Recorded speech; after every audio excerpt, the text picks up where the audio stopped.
Hello everyone! For today's video, pupunta po tayo sa isang Japanese restaurant po dito sa Narita. Okay?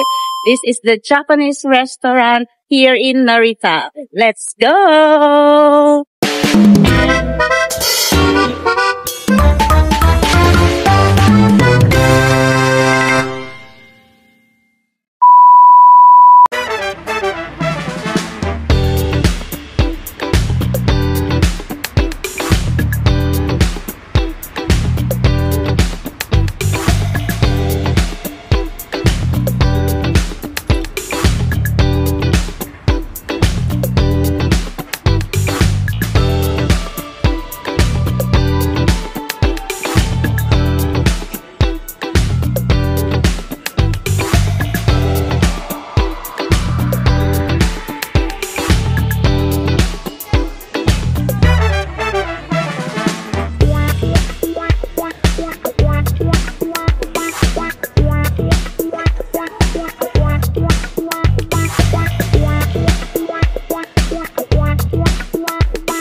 Forgot pala, dito sa Japan, pag kumain kayo sa isang restaurant, kailangan din ubusin nyo lahat ng mga pagkain na na-serve at in-order nyo.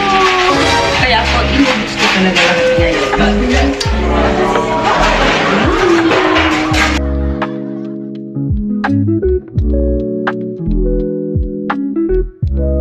So guys, after ko nag-Japanese restaurant, ayan, hindi pa kasi ako nabusog.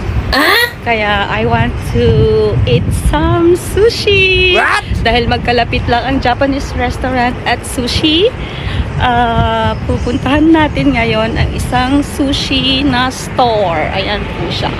Okay? Nandun po yung Japanese restaurant, and dito po yung sushi. Let's go!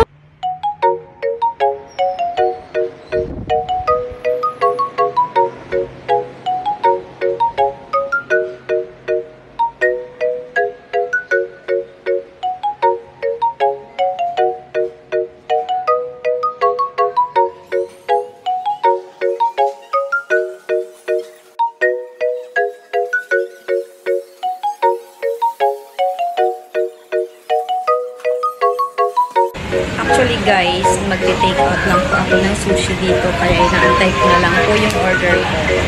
Ayan po, umorder lang po dito. Tapos, tatawagin na lang yung pangalan ko later para kunin po yung order ko. Okay, see you later. So, dahil hindi tayo nabusog doon, ito na po yung in-order kong sushi. Wow! Kakainin na natin to.